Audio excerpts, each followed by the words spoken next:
m'appelle Valérie Castor. Je suis directrice générale adjointe du pôle sport, jeunesse et vie associative à la collectivité territoriale de Guyane. Une femme, c'est déjà avoir la chance de naître de deux personnes, de deux belles personnes. Et c'est surtout pouvoir assumer ce que le monde a à nous offrir, à nous apporter. Être une femme, c'est être une femme qui travaille, une femme qui éduque ses enfants, une femme qui sait aimer les autres, qui sait aimer son prochain. Être une femme, c'est un tout. Être une femme, c'est un homme avec un grand H qui sait donner de la valeur aux choses, qui sait donner de l'amour et toujours de l'amour. Alors, au moment où j'ai eu à assumer des responsabilités, très rapidement, quand j'ai eu mon premier compagnon, mon premier petit ami, j'avais 18 ans, mais aussi au moment où je pars en tant que jeune étudiante et où j'ai à gérer finalement une vie de femme, donc à payer son loyer, à faire ses courses, à assumer son temps, à le gérer le mieux possible pour pouvoir donner des résultats aux parents qui attendent de l'autre côté. Donc ça a été pour moi ça, être une femme dans un premier temps.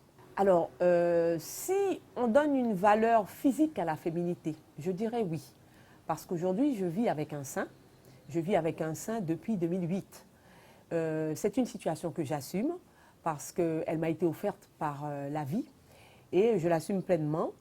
Mais dans mon fort intérieur, je n'ai jamais perdu ce côté féminin qui m'habite, ce côté féminin que j'affectionne en moi. Et j'estime que ma féminité n'a nullement été touchée par ce fichu cancer. Oui, tout à fait. La vie n'est pas abordée de la même manière et puis les priorités sont mises en avant.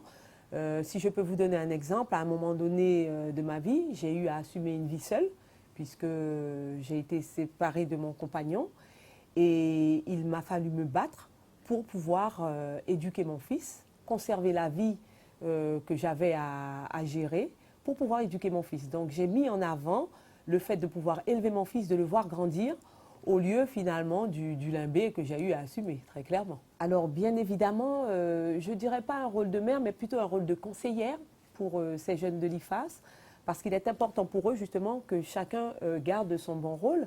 Mais ce rôle de conseillère, effectivement, a beaucoup d'empathie, beaucoup d'humilité, beaucoup d'amour pour ces jeunes, parce que finalement, moi, la vie qu'ils mènent aujourd'hui à l'IFAS, moi je l'ai connue il y a à peu près une vingtaine d'années.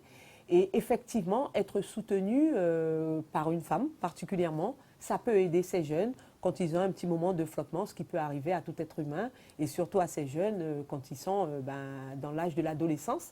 Donc effectivement, beaucoup d'empathie, beaucoup d'amour et beaucoup d'humilité surtout l'humilité.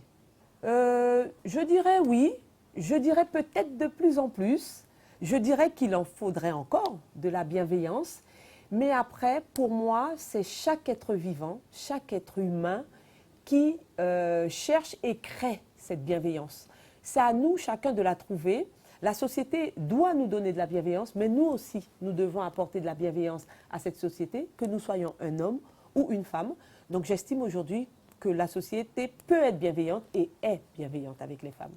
Alors je lui dirais que la vie de quarantenaire que je mène aujourd'hui, est très belle, a aussi beaucoup de charme et que finalement tout ce qu'elle m'a appris, cette Valérie d'il y a 20 ans, me sert aujourd'hui et j'espère que cette Valérie de 40 ans servira à la Valérie soixantenaire que je serai.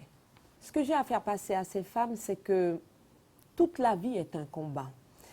Le cancer a été un combat pour moi, ça a été un combat, mais ça a été pour moi un combat au même titre que conserver son mari dans son foyer, donc conserver son couple dans un bon état de forme, qu'élever ses enfants, que se battre pour son emploi chaque jour, que vivre tout simplement. La vie est un combat. Donc le cancer a été une expérience, une opportunité pour moi aujourd'hui, mais tout est un combat. Et à ces femmes qui luttent des fois pour des conditions sociales, des conditions matérielles, des conditions physiques ou alors des problèmes de résilience, je dirais que chaque problème doit être pris avec parcimonie, avec humilité, avec simplicité. Et finalement, donner à chaque chose sa vraie place et sa vraie valeur. Et quand une femme ou un homme arrive à donner à chaque chose sa place dans ce que nous sommes, eh bien nous arrivons à un bel état d'être, tout simplement.